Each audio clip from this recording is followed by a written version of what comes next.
The documentary you're about to watch was filmed 25 years ago in 1977 in the city of Perth, Western Australia.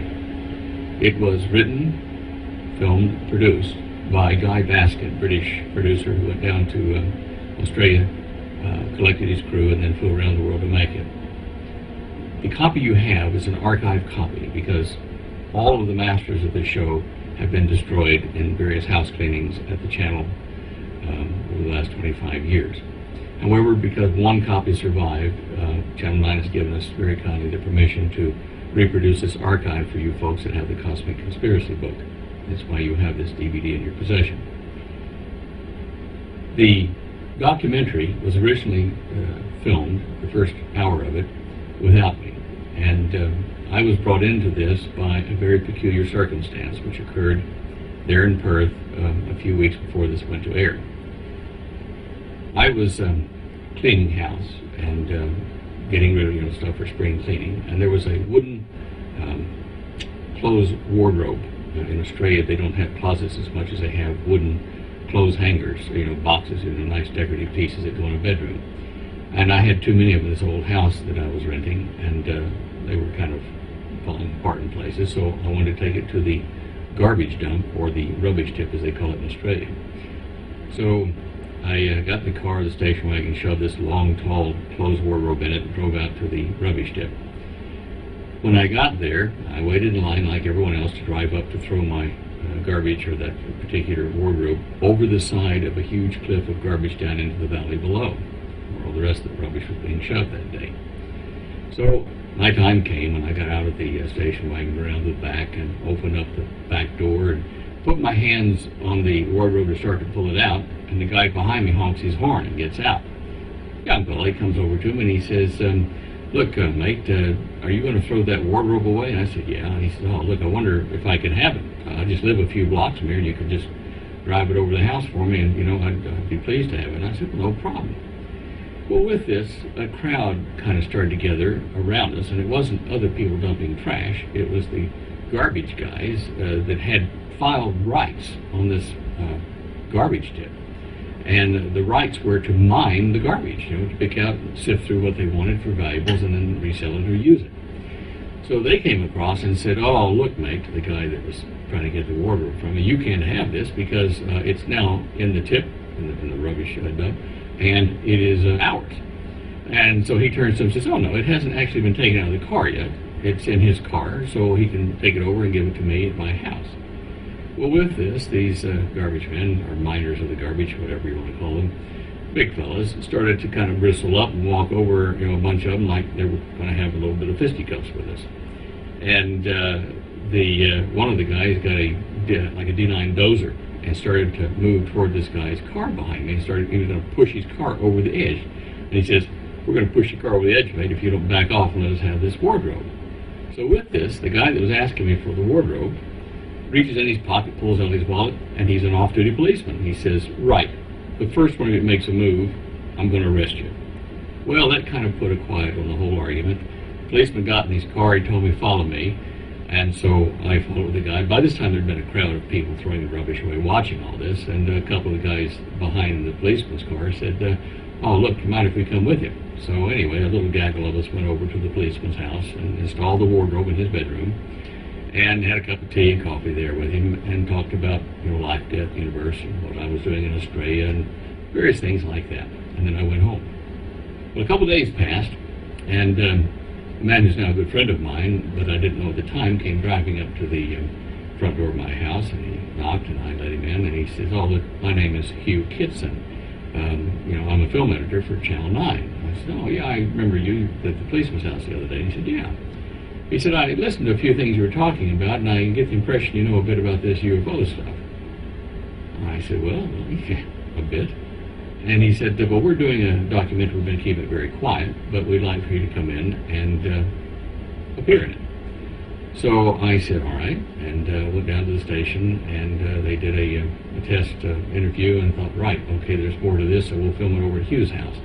So what you're going to see at the end of this documentary is the interview they did with me, which is probably 20 minutes or so, the last 20 minutes of the movie, which made the program so popular, apparently, that they got a 42% rating of the viewing audience. It was the highest rating they'd ever gotten on a documentary television program in the network up to that date. So I want you to bear that in mind. What you see here was what we were telling people at the time, publicly, 25 years ago. You see Steven Spielberg in there, and his opinion basically still hasn't changed on the UFO alien abduction thing. I think you'll find that very interesting. And we have a number of other interviews with folks that you won't ever get another chance to see because they're now dead, like Dr. Hynek and Betty Hill, who was abducted with her husband Barney. So sit back, enjoy the show, and look for DV number 2, which we're in the process of making now. Bye-bye.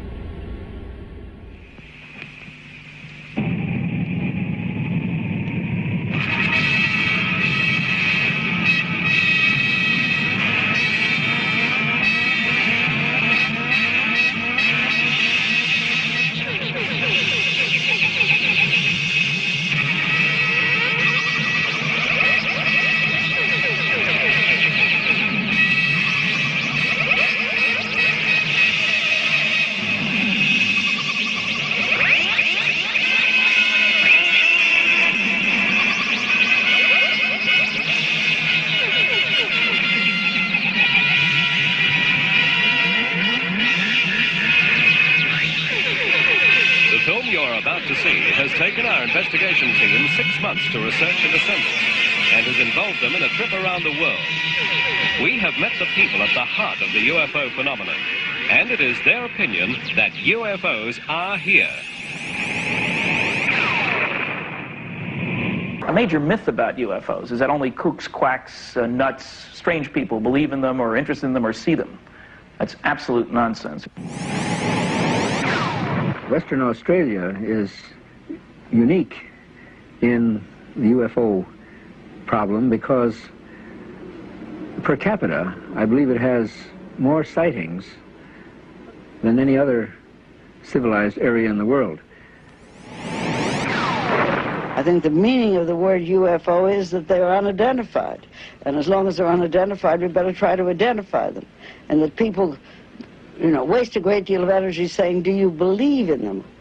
Well, the thing I believe in is they're unidentified. Actually, everybody I bump into is either fascinated with the subject or willing to listen. People are describing a technology, but there are really, around the technology, there are a number of psychological, and if you will, even, let's use the word psychic effects associated with it. We did not notice teeth. In fact, when Barney was lying on the table looking up, one of them appeared to have sort of a membrane which fluttered behind his lips. It looked like a thin skin. However you look at the phenomenon of UFOs, it is not the 99% you can explain, it's the 1% you can't. And in this last category, we include a sighting close to Perth in 1976. We talked to the Western Australian representative for Dr. Hynek's UFO Study Centre.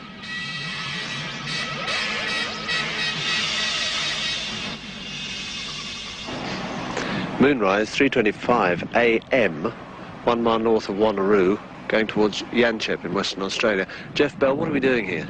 Well, on February 8th, 1976, at this precise time and location, two chaps were going along this road, north of Wanneroo Road, and they noticed something unusual, and they sent us this report. Early on the morning of Sunday, February 8, 1976, while on our way fishing at Yanchep, we saw this red light low in the sky, approximately a mile north of Burns Beach turnoff in Wanneroo Road. We talked about this thing, whether it was a plane or something else, and on approaching I could see it wasn't moving. We were catching up to it. Getting level with this object, I couldn't see the red light on the back, so I asked my mate to stop, and I opened the passenger side door and watched this thing, and my mate moved over and watched with me. While we were looking, it was about 150 feet up and about 90 degrees from the car, and I noticed it had pink lights coming from windows, what looked like the front, and underneath it, it had this big shiny silvery light which looked like it was, spinning around. While watching this thing for 4 minutes, it took off very, very slowly in a southwest direction, about 400 to 500 meters, and stopped and hovered again. We watched it for about another minute, and then we packed them and took off. Do you think that looks like a Hollywood movie? Or is what they are saying so unbelievable? Star Wars, the film that is likely to make more money than any other in history, is only letting us get out of the observer's seat and into the pilot's. That, after all, is where we'd all like to be.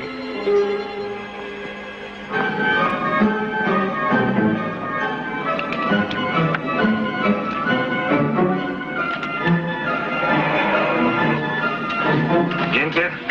Okay, stay sharp.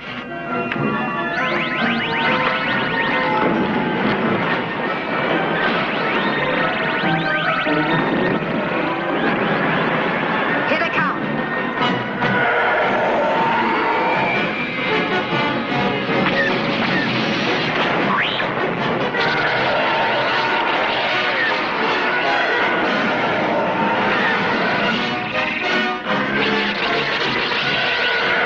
They're coming in too fast.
fantasies of evil can compare with the reality of Jaws.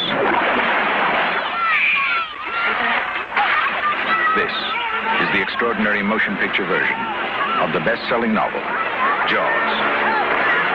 That's a 20-footer. 25. 3 tons on them. Hurry up, he's coming straight for us. Don't screw it up now. Don't wait for me. Now! Shoot! Give him room, Brody. I can't. He's trying to run. Ah! Before Star Wars, Jaws grossed more money at the box office than any other film. At an exclusive interview in Hollywood, its director, Steven Spielberg, told us that while he was up to his neck in water filming Jaws, he was really thinking of his next film, Close Encounters of the Third Kind, a film concerned with UFOs. Just after Jaws finished, I came back and I wanted to relate to dry land, and I also wanted to think about Close Encounters, so I went out to Pear Blossom, which is the desert near Mojave. There's nothing around for miles, and if you want to watch the cosmos, that's the place to stand and do it. I mean, you feel like a grain of salt, and the stars are so vast. I mean, it's almost like looking down at the sky because the sky surrounds you. It's an amazing planetarium show. And I went out there, and I parked my car, turned the lights out, and sat on the roof, and looked up at the sky, and said to myself, if something comes down here right now and lands on the road, and an opening appears, would I get on and take a ride? And I thought about it, and I looked up at the sky, and I got very, very nervous because I realized that I wouldn't get on and take a ride. As a matter of fact, I was getting so nervous by embracing and romancing that thought that I got back in my car and I drove back to Los Angeles. I was terrified. Most people think the interest in UFOs is limited to a few cranks. In fact, there are thousands of intelligent people who get together at international conferences all over the world to study them.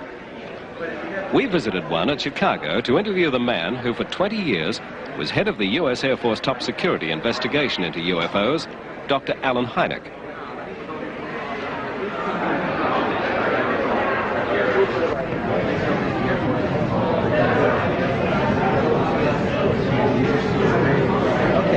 It's particularly heartening to me to see the rise of interest among scientists, and particularly astronomers, in the UFO problem. So it has often been said that, well, why don't astronomers see UFOs? As a matter of fact, they do.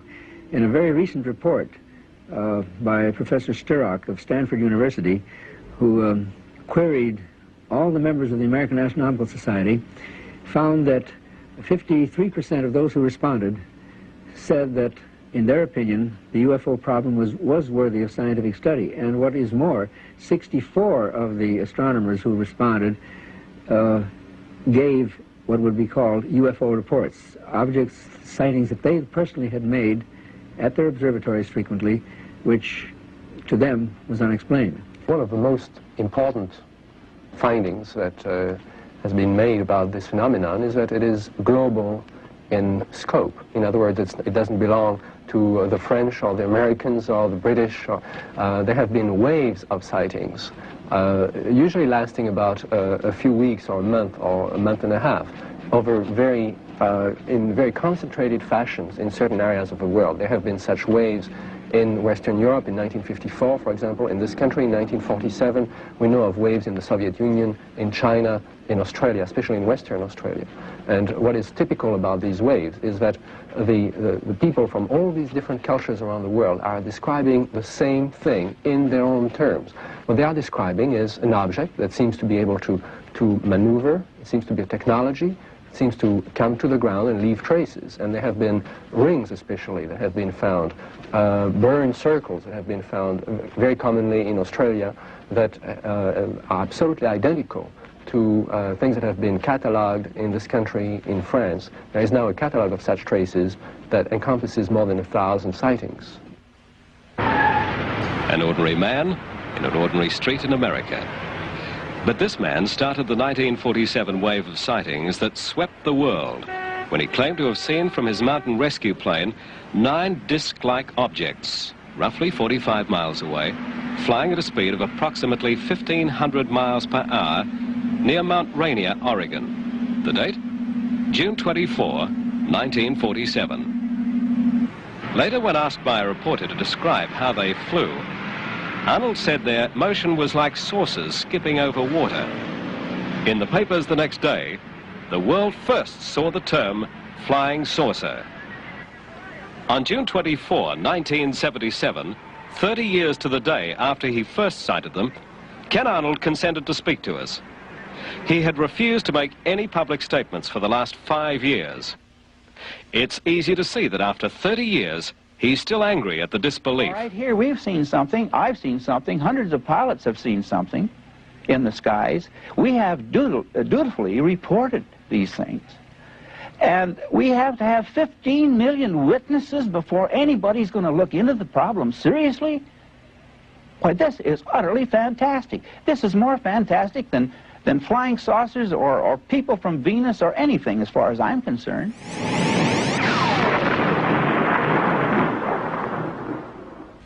Arnold's sighting amazed many people, but none more than publisher Ray Palmer. Kenneth Arnold fits into it. This is his 30th anniversary. And strangely enough, it's my 33rd, because I knew about flying saucers 3 years before Kenneth Arnold made his first sighting. In the middle 40s, a man called William Shaver had written to Palmer about his alleged visit to a subterranean culture, peopled by beings he referred to as Deros and Teros. What he wrote was to create another legend of UFO mythology. Briefly, it was the story of a radioactive flare from the sun around 12,000 years ago, which virtually wiped out life on Earth. And the survivors fled into space in spaceships, while the persons left behind, whom he called abandoned Dero, went into the cavern world and set up a civilization there, which from that time on became contaminated because the atmosphere had to be drawn from the surface and so on the water. So they gradually degenerated into what he called Deros. D meaning detrimental or destructive, and ro being a shortening of robot or robotic. In other words, he felt that these people were mentally controlled by robotic Dero influences. In other words, the radioactivity in their brain made them insane.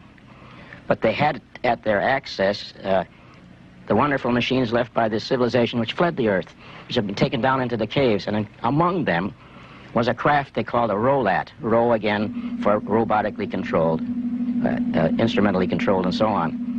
And in the caves, they used these things, which were discs about 30 feet in diameter, to go through tunnels and the tortuous caves underneath the ground for hundreds of miles, even from continent to continent. And they were controlled automatically so they did not touch the floor, the ceiling, or the walls. And therefore, they had this flipping motion, and they went through caves where they had a right-angle turn. They traveled around 1,200 miles an hour. When Shaver heard about Kenneth Arnold's sighting, he wrote me very triumphantly and said, "You see, these ROLATs do come out of the caves." Perhaps the greatest surprise was when Arnold reported his sighting to the nearest U.S. military airbase. He found on the wall of the commander's office this classified gun sight photograph, which bore a remarkable resemblance to what Arnold claimed he had just seen, and Shaver had discussed 3 years before. Something else Ken Arnold didn't know was that Dr. Hynek was officially researching UFOs for the U.S. Air Force and compiling a classified report known as Project Sign, later to become known as Project Blue Book.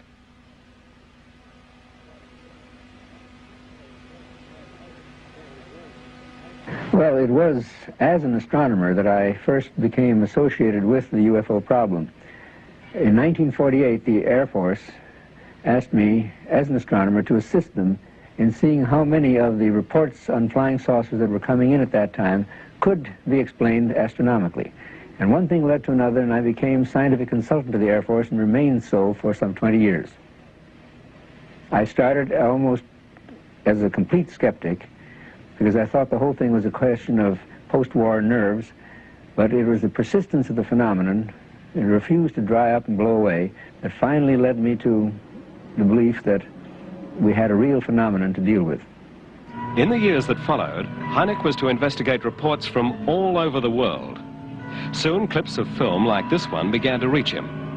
This unique film that we've managed to obtain has puzzled scientists and experts all over the world, and to this day remains a truly unidentified flying object. Meanwhile, the media still referred to them as flying saucers, when in 1955 a group of Italian scientists and cameramen went to photograph an eclipse of the sun from 3 miles up, they were delighted to find not one, but a group of objects which they proceeded to photograph.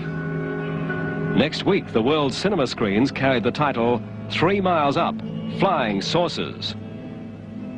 This year marks the 30th anniversary of the advent of the flying saucer, and that is a most unfortunate term, in my opinion, because it invites ridicule. It opens the door to a great deal of buffoonery and lampooning.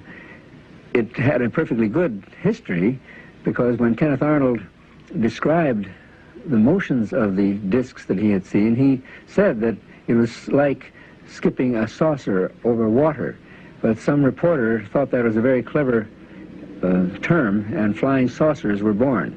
But it is really too bad, because it has caused a great deal of jokes and so forth. For instance, one common expression is that if you want to see a flying saucer, just goose a waitress. What do experts believe UFOs look like? Typically, we're dealing with apparently round, symmetric, disc-shaped objects, definite size, shape, surface texture, bigger in diameter than they are in thickness, protuberances that might be landing gears or antenna windows, might be decorations too, we don't really know. Things with definite size, shape, surface texture.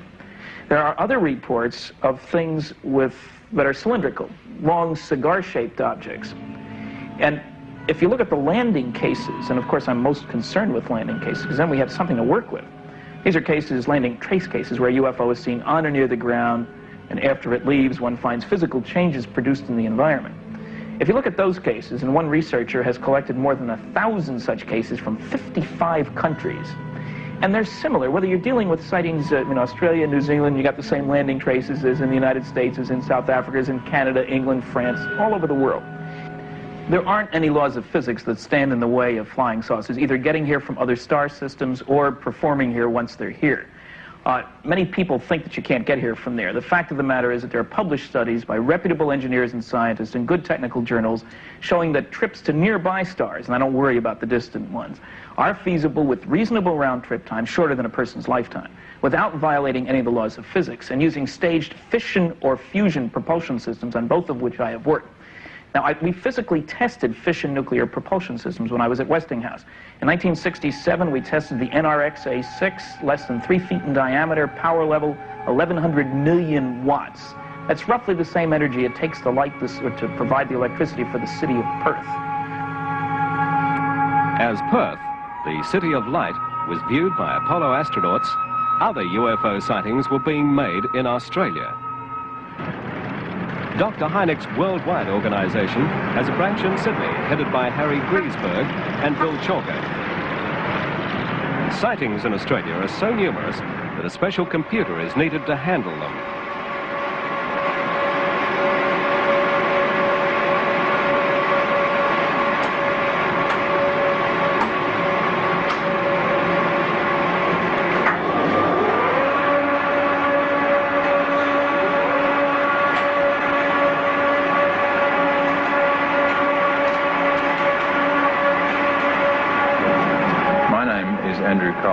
I work with computers.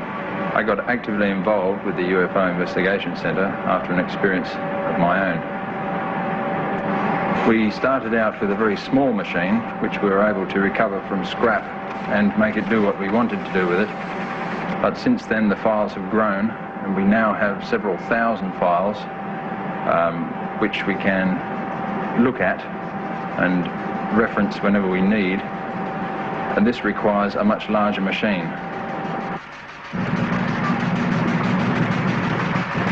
It's hard to imagine here in the middle of Sydney, amongst all this modern technology, how Fred Birmingham, a Parramatta surveyor, would have reacted to what he saw. He described seeing a strange aerial object shaped like an arc, moving in a zigzag manner and apparently landing in nearby Parramatta Park. What followed was a description of meeting a being he called a spirit, and an invitation to visit and walk on board this ark. It paralleled many stories that are similar to it right around the world. And you read about these stories in newspapers all the time. But this story, in fact, is is what constitutes the first recorded close encounter in Australia, the date 1868. As an industrial chemist, I specialise in the study of what we term close encounters of the third kind. In this type of UFO sighting, an unidentified aerial object interacts with the physical environment, thereby leaving a permanent physical record of its presence. What is the RAAF's official view of this? We visited them to find out.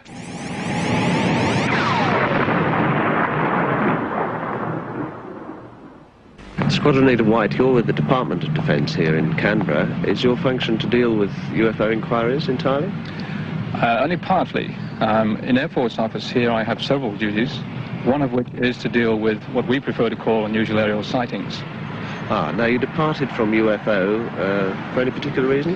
Yes, we think there's a fairly good reason to call them UFOs. The unidentified part of that statement is assuming immediately that we don't know what it is that people are seeing. Also objects, what people see are not necessarily objects. They can be weather factors, marsh gas, lightning, that sort of thing. The main problem that we see is the term UFO immediately conjures up in people's minds flying saucers with little green men. Yeah. So unusual aerial sightings we prefer. Are there unusual aerial sightings that cannot be explained? Oh, most definitely, yes. Yeah. Is there a sort of percentile there somewhere that... I'd say about 90% we can explain, 10% on average we can't, for various reasons. They may be put in too late, insufficient information, some are hoaxes, but definitely some we cannot explain. Yeah. Well, it's a fairly unusual thing, and we appreciate it very much that we can talk to you, because it's, I think, fairly rare that you give interviews at all. Correct. Thank you. What's the official policy that I think we should establish? Yes, I think so. In the early 1950s, about the mid-1950s, the government of Australia, along with the governments of America and the United Kingdom, thought there might be some threat to national security with the sightings of all these peculiar happenings. So they asked the RAAF to investigate all the reports and come up with the facts. And after about 10 or 12 years, we could not produce any information that suggested there were any interlopers from outer space. The 10% or so unexplained, we couldn't explain, but on the other hand, they didn't suggest any interlopers. The one thing, of course, that the UFO societies say to me is that they believe that the RAAF is passing information to the USAF and other countries. Is that true? Not exactly. We don't have any direct liaison with the USAF or the RAF, but certainly we get inquiries from overseas, from the UFO societies, from people, and we will answer them. If they want information on our sightings, then we'll send it to them. It is possible that some of these reports will filter their way back to the USAF, but we have no direct liaison. That was the military air arm point of view. What about the civilian aviation scene? This confidential report from a civil airline captain was given to us reporting an incident that took place over Western Australia in 1976. The Department of Transport knew of no known traffic in the vicinity, and the Met Office knew of no possible cause for turbulence. If the turbulence we hit was caused by an object, I'd estimate it was moving at, say, between Mach 2.5 to Mach 3. That's around 2,000 miles an hour. Passengers were hurt, and a stewardess was off for 6 months and with an injured back, and seats were broken. We also spoke to a local air traffic controller who wishes to remain anonymous. I've been a radar controller for something over 10 years, and during that time I've seen several returns on the radar screen.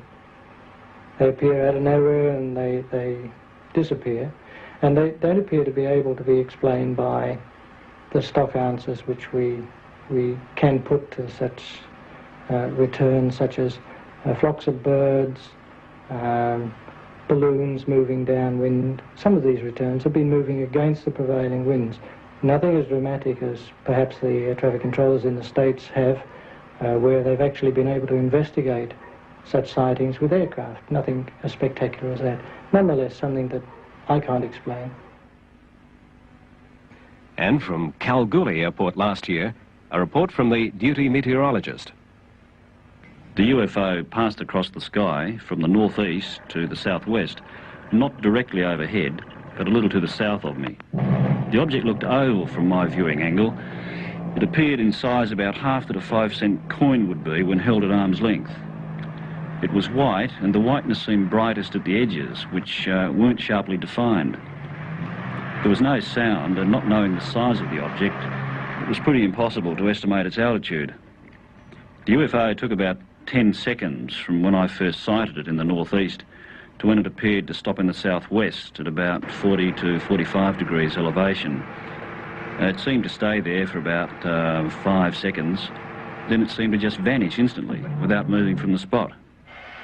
With a jumbo cargo of over 300 people, the responsibility on the pilot is tremendous.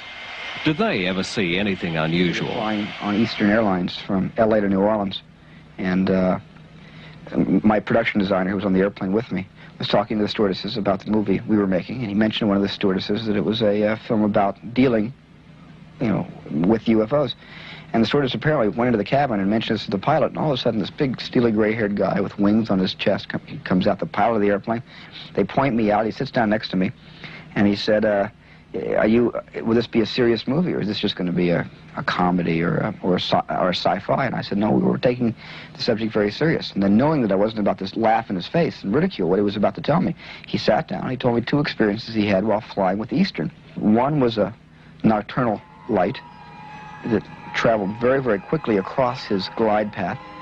It startled everybody because of its speed. It wasn't a shooting star, it wasn't up there, it was eye level, and moving very, very, very quickly. Something that was passing very close across his bow. In the shadow of some of the world's tallest buildings, we were told of the most dramatic UFO experience that a human being has claimed so far. So we're traveling along when suddenly a very strange looking maneuvering craft started following us for several miles. In an area called Indian Head, this craft left the highway, left the top of the mountain, came out over the highway and stopped in midair. And we could see it through the binoculars. A curved windows, red light on each side. Now Barney decided to get out and try to identify this craft. And he saw a group of human-like figures standing in the window looking down at him. And he had the feeling that he was being told to keep looking, don't be afraid, no harm's going to come to you. And at that point, the craft started to descend. Barney was filled with fear, thinking he was going to be captured. He ran back to the car, and we took off speeding down the highway. We heard a series of beeping sounds. And a few miles beyond this, we heard a second series of beeping sounds. Now later, in our investigation of this, we began to realize that we could not remember what had happened between the 2 series of beeping sounds. When the story leaked out, an eminent psychologist placed Betty and Barney into deep hypnosis. The hypnosis proved that Barney and I had been captured and taken on board a UFO. After the first series of beeping sounds, we were speeding down the highway. Barney left the main highway onto a side road, and then a sudden left-hand turn onto a very narrow woods road. The beings whom he had seen on board the craft were now standing in the middle of this road, and the car motor stalled. Barney was trying to start the car. It wouldn't start. They separated, came up, and took us out of the car in 2 groups. They took us through a path in the woods to where the craft was on the ground, took us on board, took us into separate rooms, gave us physical examinations. And during this examination, we learned they had put a cup-like instrument on Barney's abdomen. Now, later, when we returned home, Barney developed a pattern of warts in a perfect circle. And we never knew until the hypnosis that that was the spot where this cup-like instrument was put onto him. Well, you're one of the few people to have met aliens. What do they look like? They all had very, very large eyes, very small nose, thin slit for a mouth, no hair, no eyebrows, eyelashes, and no this part of the ear that we could see. We did not notice teeth. In fact, when Barney was lying on the table looking up, one of them appeared to have sort of a membrane which fluttered behind his lips. It looked like a thin skin.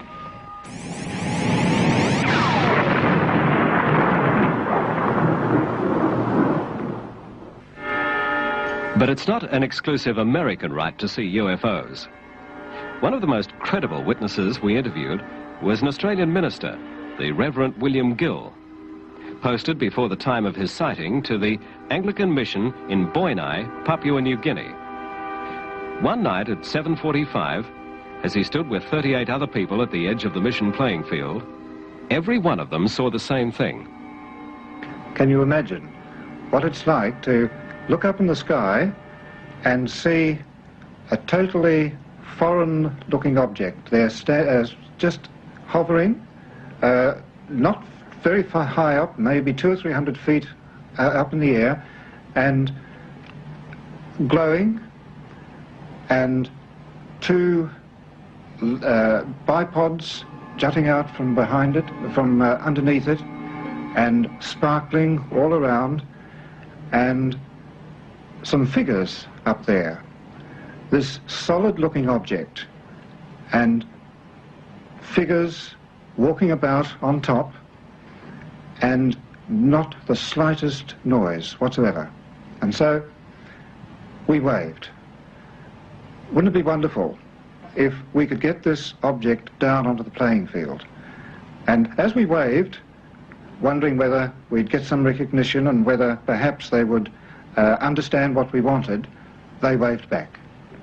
So I asked the boy to go quickly down, bring me a torch, bring me a pencil, bring me paper, and return as quickly as he can so that I can get or any other events that occur, minute-by-minute movements, so that at least we'd be able to talk about it the next day.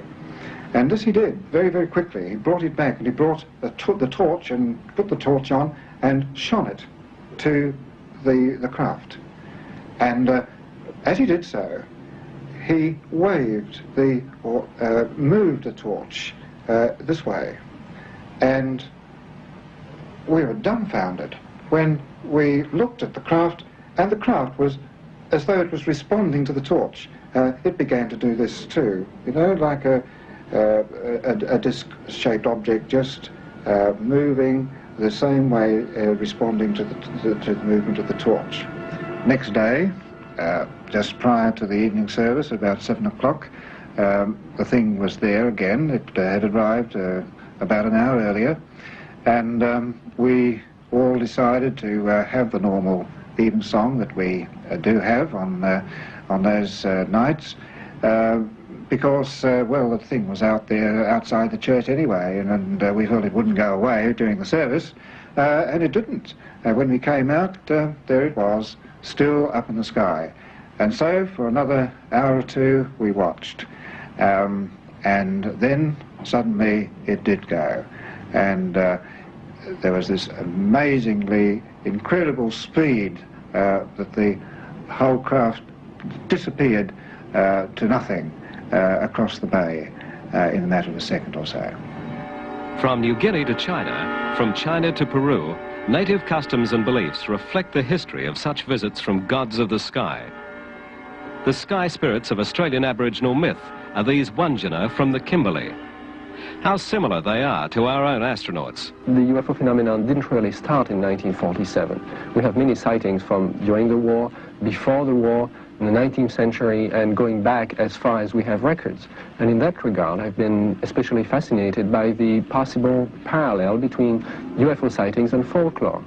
If you think of the Wandjina drawings, for example, in Australia, if you think of similar cave drawings from China to the Sahara, if you think of the Celtic traditions in Brittany, in the Celtic countries, if you think of the American Indian folklore, all of those have certain common preoccupations with beings coming from the sky, beings wearing some sort of suit, beings, the whole mythology of contact between men and another culture, possibly coming from space. One night about 10 years ago in Floriat Park in Perth, Paul Moink saw something he couldn't quite explain. Paul, tell me about that. Well, it would have been around about 10 or 11 years ago. I think it would be around about 1966. I was going to bed, it would have been about 11 or 12 o'clock at night. I laid in bed, looked out through the window, and I saw this thing going backwards and forwards extremely fast. I couldn't work out what it was, so I jumped out of bed, got both my parents out of bed, and a friend who was staying with us at the time, so there's 4 of us actually seeing it, so I wasn't by myself. And we stood out here and watched it for quite some time. And we thought, what the heck is it? It was just too fast to be a jet. It was changing direction too fast to be anything but, I would say, a UFO. In the same year, this photograph, claimed to be a UFO, was taken from Kings Park in Perth, 4 miles away from where Paul's family live in Floriat Park. Well, we got a surprise because we didn't know actually what it was, and we were puzzled, and we couldn't tell the shape of it because it was going too fast, and it was flying actually like a kite, but much faster. Well, actually, when we came out here to look at it, we noticed we couldn't work out the distance it was because it was sort of about the height of those clouds there, and it was going between that lamp pole and that pine tree on the other side there, backwards and forwards, the way a kite would do if it was held there. It goes backwards and forwards like that, but it was not a kite because it couldn't go so far, and it couldn't be lit up the way it was. It was yellow and was going backwards and forwards pretty fast, and it looked very unusual, you know, and rather interesting, but of course it was fairly late, and but it looked like a UFO. I really did think that, you know, because I'd never seen anything like that before. Honestly, I hadn't. What happened in the end, Paul? Well, the fact that it was going backwards and forwards so fast, it wasn't actually stopping at each time that it got to the point that I wanted to turn at. It was just going there and straight back again, so it wasn't stopping. And after it had been doing this for quite some time, it wasn't lighting anything up or looking at anything, it didn't seem to be, but it just disappeared straight away from us, straight off into the north. Fast? Fast, yeah, it just disappeared, like it was going away so fast that it disappeared into the horizon sort of thing. Could the swift disappearance, so typical of UFOs, be caused by pursuit, as in this clip from 20th Century Fox Star Wars? I'd forgotten how much I hate space travel.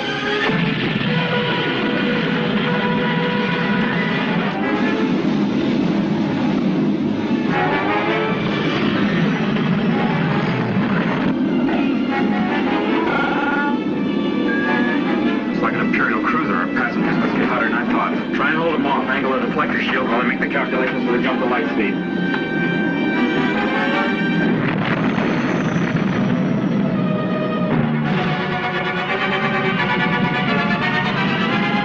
Stay sharp. There's 2 more coming in. They're going to try and cut us off. Why didn't you outrun them? I thought you said this thing was fast. Watch your mouth, kid. You're going to find yourself floating home. We'll be safe enough once we make the jump to hyperspace. Besides, I know a few maneuvers. We'll lose them.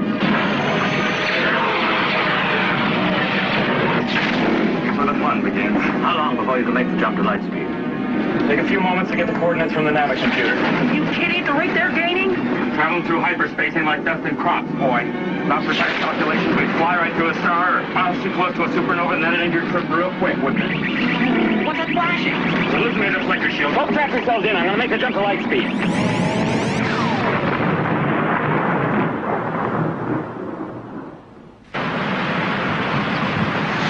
Well, it was on the 6th of January 1968, just by the edge of the riverbank near this golf course, that I witnessed the landing of no less than 2 flying saucers, a negative craft and a good guys craft. There are both good guys and bad guys.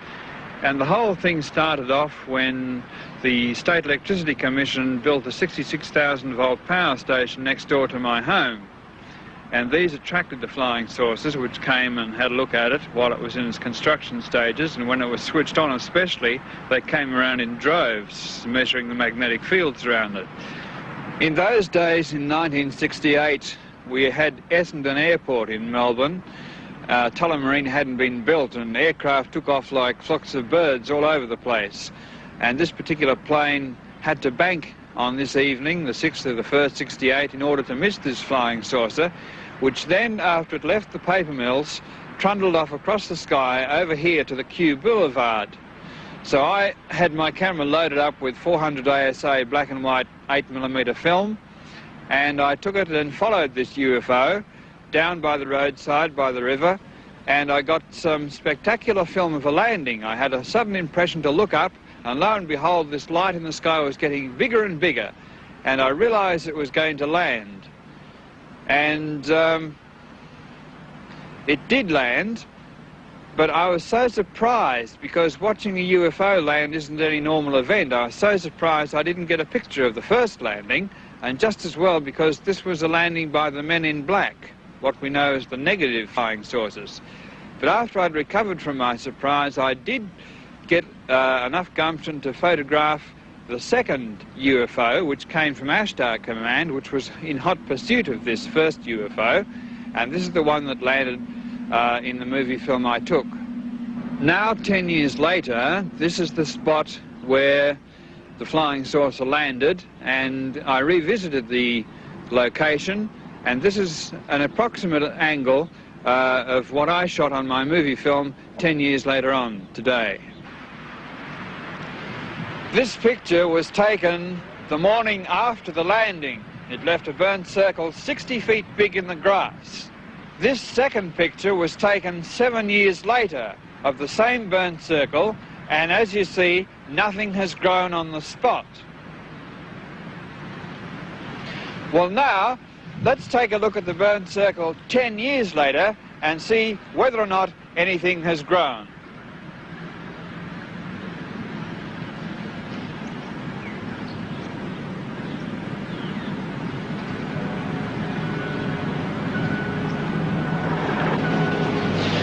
Yes, well, this is the burnt circle. A lot of flying saucer landings leave burnt circles, and nothing has grown on this one since the original landing on that particular night. And over the years, we've come back to the boulevard and checked this area and found no growth on the burnt circle. Along with Shaver, Colin Cameron claims to have had contact with the subterranean Deros and Teros here in Australia. This belief should not be dismissed too lightly. Ray Palmer came out with some astonishing details about Shaver's experience. I think Mr. Shaver, well, he originally claimed that he spent 8 years in these caves with these Dero and Tero people, T being integrative. And I discovered later, much to my embarrassment, that he had spent these 8 years in the Ypsilanti State Hospital for the Insane in Michigan. I contacted the doctors, and they said he was catatonic. He lived in a world, they even had to feed him, in this imaginary world of his. Except for one thing, when Kenneth Arnold saw the flying saucers, I put together 2 and 2, and I said, is the man catatonic, or is there something else going on? But I got 50,000 letters. We ordinarily get 50 or 60 a month, from people who said, Mr. Shaver is telling the truth. And not only that, I have been in the caves too, and I hear the voices. I've been hearing these voices now for about the next 7 years onwards, every night. And until I started taking some infrared film, which I'd read in a book by, can't think of his name now, but Trevor James. And he had, at the suggestion of Ashtar Space Command, taken infrared photography and got these invisible flying saucers. So I thought, well, as these entities were invisible and they were bothering me, I'd try some infrared film too. And that's where I got these pictures of these entities. And after those nights, what was happening to me was I was starting to hear these voices, just like Shaver was, saying I was going to die, saying they were going to get me, saying they wanted to stop me researching into flying saucers, and generally trying to terrify me. But I was never scared throughout the whole thing. This is what's kept me going. Brilliant brains, including Nobel Prize winners around the world, are still puzzling not are there UFOs, but what are UFOs? We talked to Klaus Nobel himself. It's something that man cannot comprehend. I think it's very likely that there are unexplained phenomena, and I certainly have many times hoped that they would come and visit us now and tell us here on Earth that we are in the process of doing things that are not really in our best interest, because right now it seems like we are self-destructive. And I would like to have them to come visit us.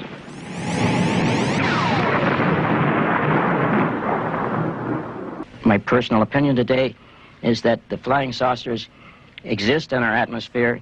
They are intelligently controlled, that they do convey or carry people just as real as you and I, except in a different sense. Personally, I'd say I'm an agnostic, if one can apply that term to the subject. I've seen many reports. Some of them are definitely weird, but until I see one, I don't believe. But I'm not going to say they're not there. Well, now, what are we to think of this kind of phenomenon? People claiming to see things such as I did. There were 38 of us, and we all believe that we saw it, but of course we don't expect other people to believe us if they don't want to. And I have very little time with the attitudes of traditional science, which behave much more like religious dictatorships in many instances than they do like open-minded scientific communities. We have to have 15 million witnesses before anybody's going to look into the problem seriously? Why, this is utterly fantastic. This is more fantastic than flying saucers or people from Venus or anything, as far as I'm concerned. If 15 million people did collectively see something like this flying over a major city, as here in Perth, Australia, experience leads us to believe that there would be a complete breakdown of the social order, like the riots in New York when the lights went out. In the MGM film Soylent Green, we get a taste of the chaos the future may hold.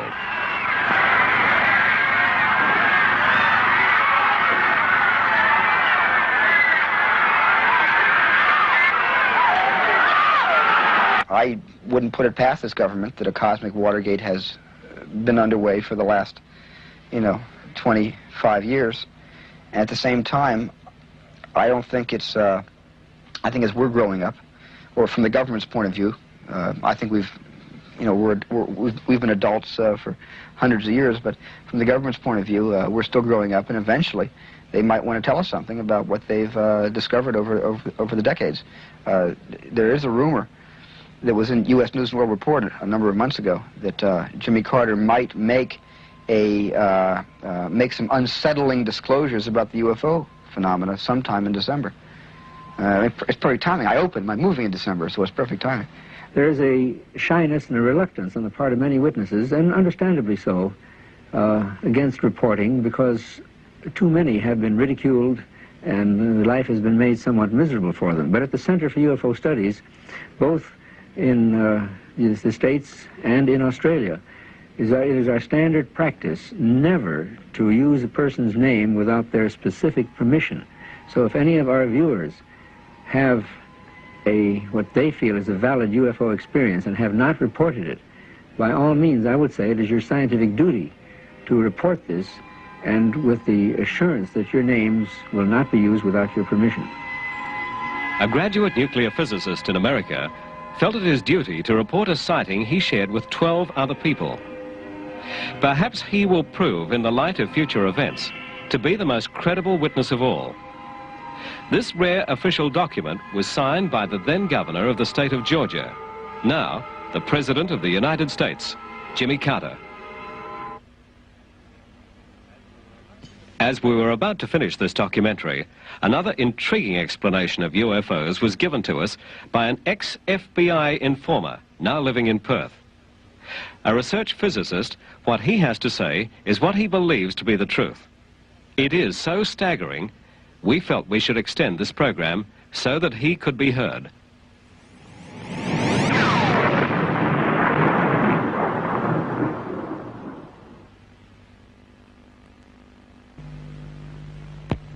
This scientist believes that man holds the secret of anti-gravity and can produce flying saucers at will. We interviewed him at a private house in Perth. Well, originally I didn't start to investigate UFO phenomena. I suppose I started studying the physics that led me to this point 62 to 64 at the United States Air Force Academy as a cadet in a special government program. As you're aware, the Air Force Academy is outside NORAD in the Colorado Mountains. It's a few miles up the hill from it. And I was trained there with 180 some odd other characters to do research in areas of electrogravitics later. We were programmed with libraries of information by slides flashed up on a wall at the rate of 200 pages a second. We couldn't even read them, but they were being implanted in our minds subliminally. It was a very classified project, and for the most part of it, while we were being programmed, we weren't aware of what was going on. I mean, we had normal classes in physics and calculus and this sort of things, but this stuff was being programmed in so that we had to assimilate it or bring it to our conscious mind over the months and years that followed in dreams and kind of daydream periods during the day when we're awake. But I left the academy in '64. I had a top secret security clearance with the government, and then eventually that lapsed to secret. And I did a bit of time in the reserves, Air Force Reserves, with the Strategic Air Command outside of Fort Worth. And then proceeded to do private research in this electrogravitics, thinking that I had cracked the secret of anti-gravity all by myself, and jumping up and down in my father's labs and mines in Dallas. And one day I was approached by the government and a kind of an emissary from Dr. Edward Teller's office, Dr. James R. Maxfield. When he told me what I'd been doing in my lab and the details of stuff I haven't even written down or told anybody. He knew, and he had other people like myself sponsored in this kind of research around the country, and that was the first time that I knew that the U.S. government was actively involved, had been, and was still actively involved in the control of gravity with electricity. And who did this man represent? Well, his job, as his job qualification is he's the director of the James R. Maxfield Radiation Research Clinic in Dallas, Texas. The same Maxfield that invented the irradiated thread treatment for cancer of various organs. If you look at his little dossier that's in the Who's Who, you find that he was on the President's National Security Advisory Board, which is really a rather important log in the U.S. intelligence system. Kissinger would have been on the same rank. You find that he was closely affiliated with Dr. Edward Teller, who was the kind of dubbed the father of the hydrogen bomb project in the United States, but he told me that Dr. Teller was the head of anti-gravity research there, had been, I don't know whether he still is, and that he'd worked on a similar project with him. In fact, the letter that you and I viewed earlier from my files from Dr. Maxfield to this government and to Sir John Williams did mention that fact, if you recall. So what happened to you then? Well, they suggested that I finish my research in Australia. I wasn't enthralled with the idea, but Dr. Maxfield told me that I would be paid to come down, and that I was to call the Australian consulate in San Francisco and ask for Bob Gray, and tell him that, in these words, that I was a member of Maxfield's party. At the same time that I was being approached by Dr. Maxfield's party to come down here and finish my research, I'd been approached already by the FBI and was working for them as an informant. That doesn't mean that you're a trained agent. It just means that you're somewhere in industry where they need someone. They don't have time to get them in there. Informing on what? Well, the particular thing I was to inform on was the comings and goings of various people from the White House to my group of companies in Dallas, and also their connection to Israel and the Middle East political situation. And I did my job rather well, just reporting who came and went and various amounts of money and things that I did know that transferred. There were about 700 or 800 of us in the United States that were employed by the FBI in this manner. I didn't take money, I took information in exchange. But at any rate, they came and told me, the FBI did, that I had been compromised by a break-in in one of their agencies in Louisiana or someplace like that, and that I was going to get shot, and which they'd explained to me at the beginning, the risks involved, but I thought they were joking until I went back to the office, the computer division there in Dallas, and was sacked, given 30 minutes to clean out my desk and leave, and by an old friend of mine. And so he accused me of being the head of a big spy ring and all kinds of stuff. And so I left. And in fact, I didn't have my last meeting with the FBI, and I didn't have my last meeting with Dr. Maxfield. I just bundled a few things and the family into a plane and headed for Australia. I did make it, and I was quite glad to, and kept a very low profile for 7 months. But I continued to do my research, and I wrote Dr. Maxfield a letter, and that was perhaps my mistake. I said, look, I've done it. I've figured out the wave equation that we were looking for. And again, in my ignorance, I didn't realize how much work had already been done and gone before me. I was just kind of on the periphery or the edge of this whole development. That's a device to be able to make things like flying saucers fly, is it? Yes. Also, it's a device to store energy in the form of motion, like of a small star or a big atom. It's called, this is a long word, an MHD plasma, magnetohydrodynamic plasma, like ball lightning, and it contains itself. But it's a way to turn all sorts of electricity into a high voltage battery. Now, this would have been an immediate solution for the Middle East oil blockade at that time. Now, I wrote the letter in good faith, trying to say, look, we can stop the threat of war in the Middle East by using this as an alternate energy source. It's very portable, it's non-polluting. It had some byproduct radiation problems, but things we could solve. It would be cleaner than fission or fusion. Now, that's when people here in this country, at the Aeronautical Research Labs, politicians started to get a hold of me. ASIO contacted me. Good grief. An ad infinitum chain of intelligence people, including 2 CIA people from the States. And then the FBI eventually started looking for me in this country, and that again was after the intelligence war over there, after Hoover died. And I was unable to finish my research in this country. In fact, I met many dead ends in government departments and research facilities where they told me privately, like Dr. Tom Keeble in the Aeronautical Research Labs. He told me, yes, we know about the flying saucers your countrymen have built, and in England and in Canada. And in fact, we have film records of them here in the RAAF files. I said, well, I want to stop you there. Yeah. Are you saying, Stan, that there are such things as, let's call them flying saucers, but they are built on Earth? Yes. That doesn't mean that I rule out the possibility of other flying devices or intelligent beings visiting the planet either from the oceanic bottoms or deeper areas or from other areas in space. But I am positive that we have the technology, I can even name you the companies and people involved, in making high-speed electric aircraft that do look, strange enough, like a saucer. What sort of proof can one furnish for that? Oh, good grief. The briefcase I've got down here is full of documented evidence that is not all secret. If you go to the records of the New York Herald Tribune, the newspaper, it's now defunct. I think it's being stored in the Wisconsin State Historical Society. And look for November 20th, 21st, and 22nd, 1955. There are 3 articles in the series on anti-gravity and the various companies and people involved in the research in the United States, Japan, Europe. The list is like a who's who of nuclear physics. It was written by Ansel E. Talbert, the science and aviation editor for the New York Herald Tribune at that time. You can look there. You can look in the electrical engineering index for that period between 55 and 58. That's a long time ago. Yes. 57, about March, the security curtain went down.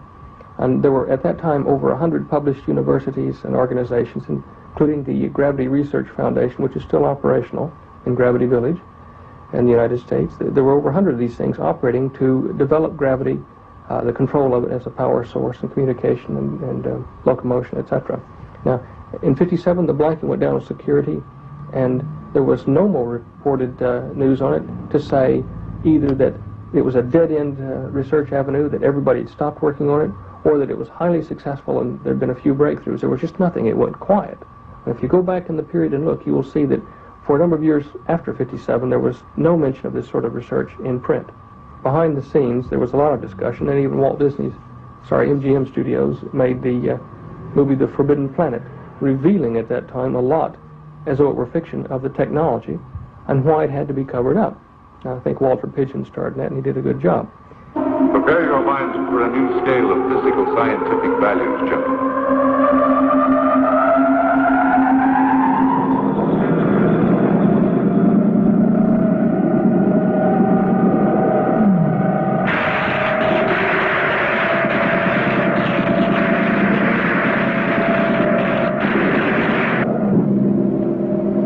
$7,800 levels.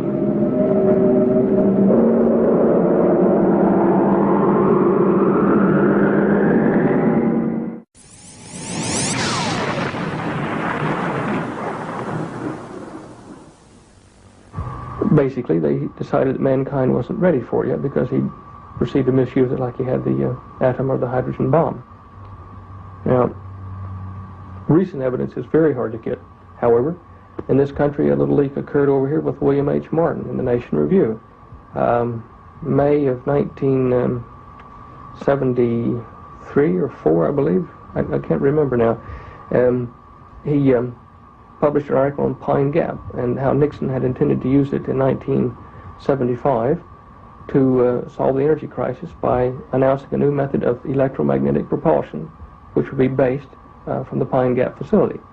Well, now, from my knowledge of the technology, what small knowledge I do have from my little viewpoint, Pine Gap has all of the inherent descriptions necessary for a high voltage, low frequency power broadcast station to broadcast electricity to various receivers like cars and submarines and aircraft that are tuned to that power station. It's just a more efficient version of the Exmouth facility here up the Northwest Cape. So it's right here on our doorstep, is it? Oh, yes. The big question you have to ask yourself, Guy, is why would such a thing be kept secret? I mean, people at the levels that are covering it up, I know some of them personally, and they aren't, in my opinion, villains. They're very sincere humanists. They are trying to solve planet Earth, trying to bring unity their way.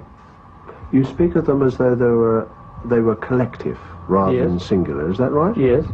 Dr. Keeble, as I mentioned before, in Melbourne at the Aeronautical Research Lab, tried to explain to me about they. He mentioned we as though it was they. An organization, a group of scientists, academics, industrialists. He couldn't be exact. Now, he never put a name to it, but I said, well, do you mean like a club? And he said, yes, but no. We are aware of these problems, and we're trying to solve them in the best way we know how. Granted, there are things that should be kept from the public eye until we do have some sort of a unity in the world economy. But I think the manner in which it's been gone about is most unfortunate. I would not have taken the same tack myself. The power politics involved in keeping the secrets that we now have across the planet have allowed, well, in my opinion, groups that aren't capable of handling control of the planet to take power. So what basically you're saying, and correct me if I'm wrong, is that we've got a situation where you maintain various countries have perhaps a top-level intelligentsia who are in possession of a common set of facts which transpose country boundaries now, and it's a worldwide sort of thing. In Russia, involved in this would be the Russian physicist who's been in the news recently with the civil rights movements, Dr. Andrei Sakharov.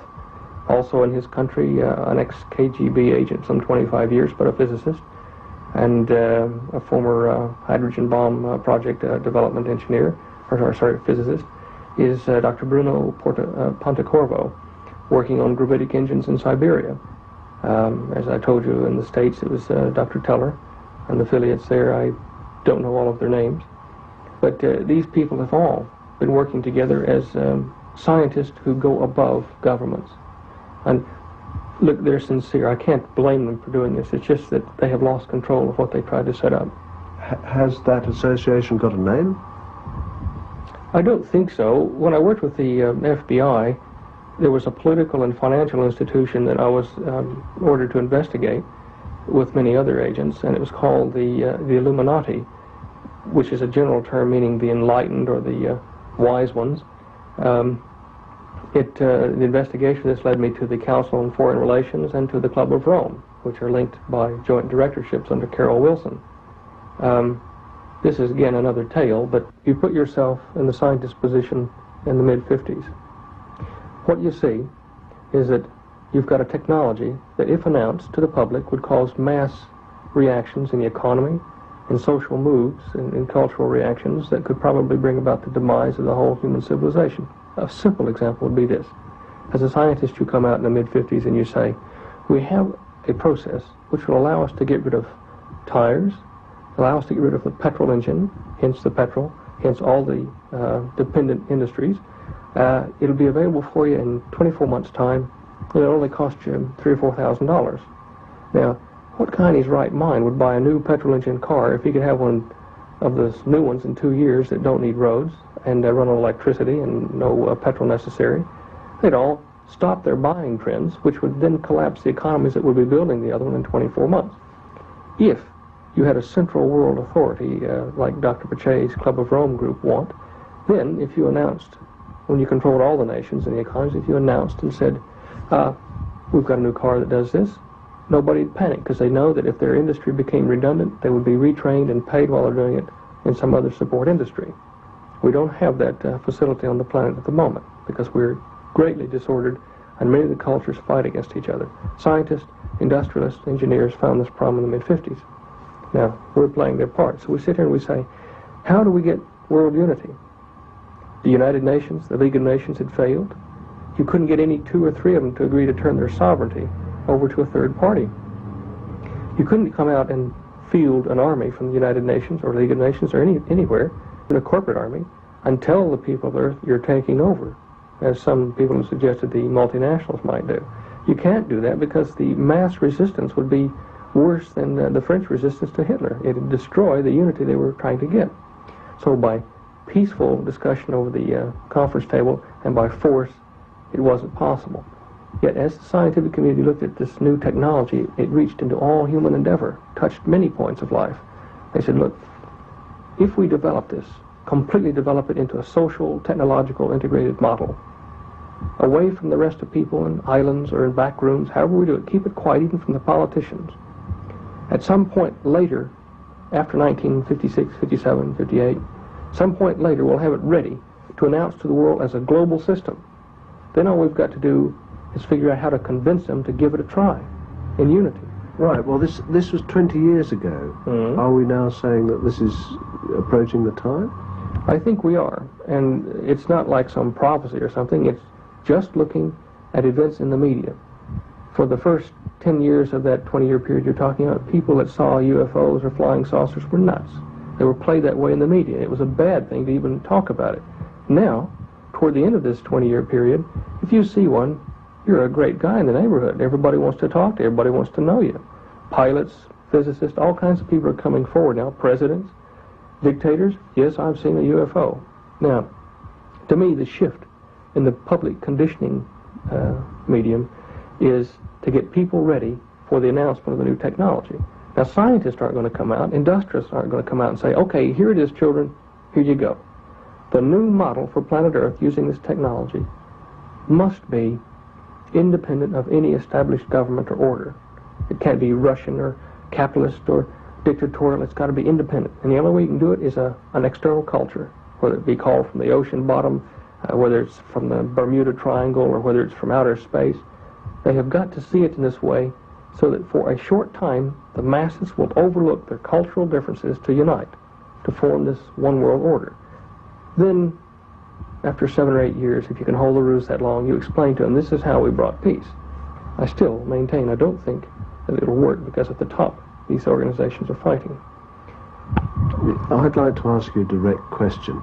You work in the field of anti-gravitics. Could you make what we call a flying saucer? Oh, yes, with adequate funds and time, sure. I'd still be doing it for the research organizations if I hadn't differed in philosophy. That's where I got in trouble, because I stood up and said, why are you doing this? And it wasn't for me to know. UFOs, if they don't exist, or these electric flying saucers, if they don't exist in our current technology, I'll give it to the world. I'll be a hero, but I'll tell you right now, I don't need to do that. It's already done. This does not mean that in the past, before 47, 49, whenever the first flying saucers were supposedly sighted on this planet, does not mean that the time before that was to be explained by Earth technology. It wasn't. Even back in the Bible, in Moses' encounter with God in the flaming bush, and don't walk on this ground with your shoes on, take one off. It sounded like he was in a field at any rate. Ezekiel's flaming chariot.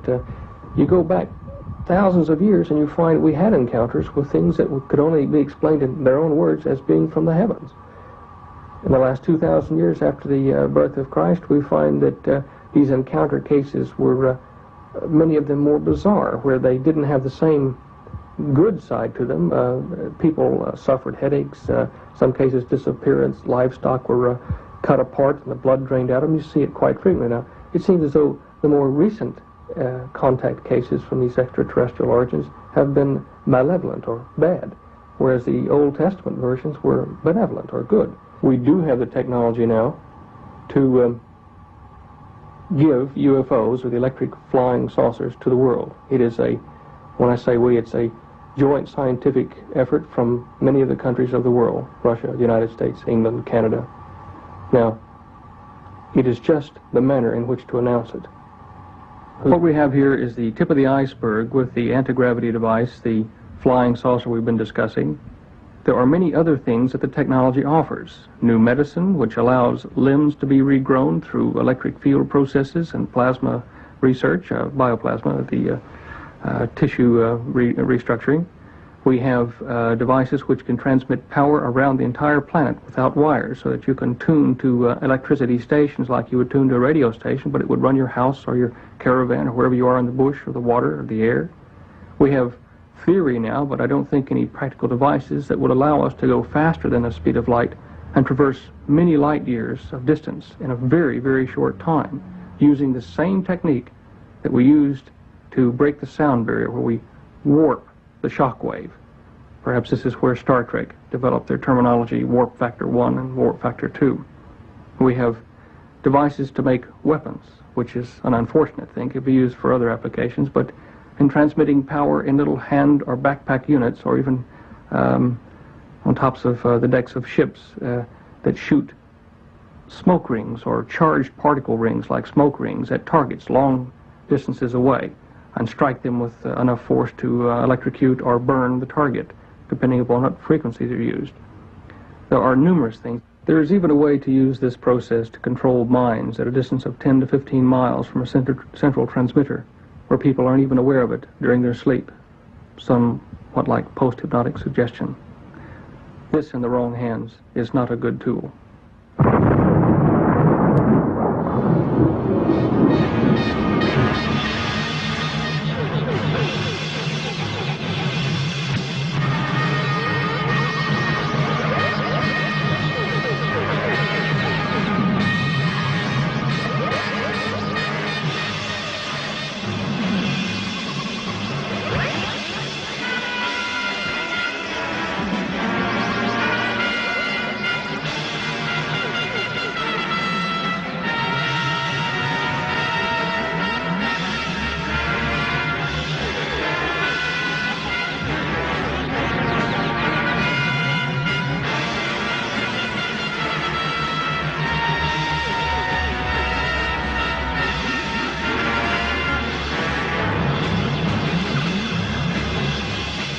We have to have 15 million witnesses before anybody's going to look into the problem seriously.